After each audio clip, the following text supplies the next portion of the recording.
Les gens ont une tendance à aller toujours dans le sens de ce qu'ils pensent être le bien. Ils veulent toujours, et particulièrement dans mon métier, être du bon côté du manche, quoi. Oui.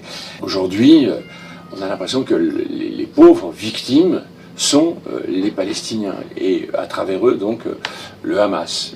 Moi, je suis d'accord pour considérer que le peuple palestinien est une victime, mais pas seulement de l'État d'Israël.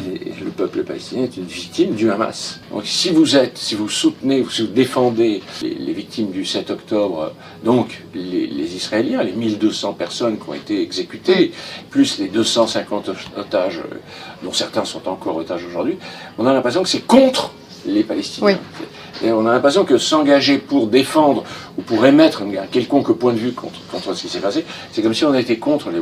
C'est sans nuance, en fait. C'est sans nuance. Donc les gens ont peur de s'engager, et donc par lâcheté, ils ne s'engageront pas. En revanche, si la masse, vous voyez, dit il faut regarder Eyes on Gaza, alors là, tout le monde va suivre, tout le monde va avoir l'impression d'être du bon côté du droit, du bien, etc.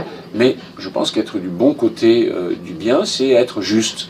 C'est-à-dire être contre ce qui s'est passé et le dire avec force, avec énergie même, et contre ce qui se passe encore aujourd'hui.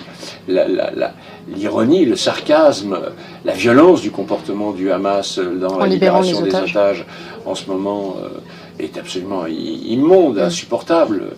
L'exécution de la famille Bibas. La famille Bibas qui en veut beaucoup à Netanyahou, d'ailleurs, d'avoir abandonné les otages, en tout cas ce sont leurs mots. Et on parlait de nuances tout à l'heure, justement, Richard Berry. Est-ce qu'on peut, je pense connaître votre réponse, mais est-ce qu'on peut soutenir à la fois l'action d'Israël dans sa défense, sa légitime défense après l'attaque du 7 octobre, et en même temps soutenir certains actes, certaines décisions de Netanyahou qui aujourd'hui est poursuivi par la Cour pénale internationale? La politique de Netanyahou a été remise en question bien avant le 7 octobre. On peut ne pas être d'accord avec Netanyahou. C'est même une liberté absolue que s'octroie tout le peuple israélien. Et je trouve ça normal et légitime de s'exprimer contre Netanyahou si on est contre sa politique. Et j'avoue que moi-même, je ne suis pas du tout un fervent admirateur de sa politique. Mais en même temps, ce qui s'est passé le 7 octobre nécessite une réaction.